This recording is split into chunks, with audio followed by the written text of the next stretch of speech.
let's try a proof together. So here's the information that's given. You might want to pause the video and take a moment and read this. In this case, to save some time for me and for you watching the video, we're just going to assume that all this stuff is given since I can see it really clearly, and I'm not going to rewrite it here. I'm not going to rewrite the statements here in the given here. So what are we trying to do? We're trying to prove triangle NQM is congruent to triangle MPL. NQM MPL.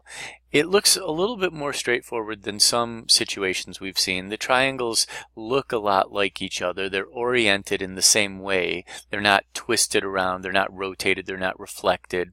So that part is a little bit easier. What else do we know? We are given a hint that we should prove that they're congruent using angle side angle. So that's kind of cool. And the book even tells us this is a problem in the book. It says see example 2. So that might be interesting to take a look at that. Anyways, especially if you don't quite get my explanation right now. So where shall we begin?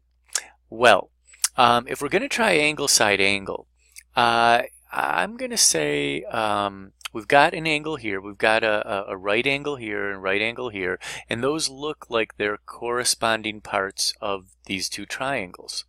So that's cool. The other thing is we're told M is the midpoint of NL. In other words, M is the middle of N and L. So that means that this guy right here, the length of NM, is the same as the length of ML. So right now what I have is I have an angle and I have a side. And you'll notice that the angle I have is a right angle, so who knows, maybe it's possible we could use hypotenuse leg. But I don't know if we know hypotenuse. The thing that we do know, though, is that QM is parallel to PL. We can see it here in the given, but we can also see it by these indicators with this little arrow here and this little arrow here indicates that QM and PL are parallel. Well, if that's the case, we can consider NL as a transversal. And if this transversal is cutting through these two parallel lines, it means that alternate interior angles will be congruent. And it means alternate exterior angles will be congruent. And it also means that corresponding angles will be congruent.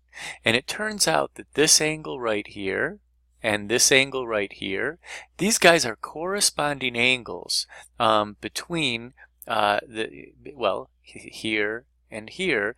These guys are corresponding parts with regard to these two parallel lines and the transversal. So what that means is we have angle side angle, and that's exactly what we were asked to do. Now let's see if we can go ahead and write this stuff out formally. So we'll assume all the given is already done, and we'll say, okay, we'd like to say that NM is congruent to ML, and we do that by virtue of, I guess, definition of a midpoint.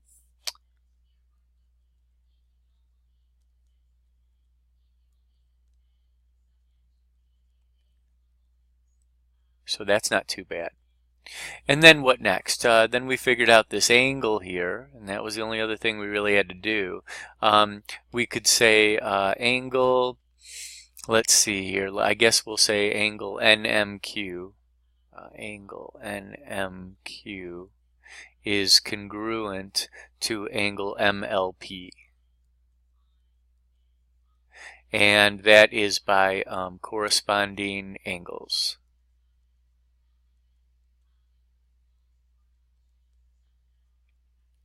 And there's a little bit more to that corresponding angles congruence theorem related to when you have two parallel lines cut by a transversal. But we'll leave it at that for now. And then finally we can say, hey, we believe that triangle NQM is congruent to triangle MPL, and we do that by virtue of angle side angle congruence theorem. I'm just going to do CTHM. And voila, that was not so painful.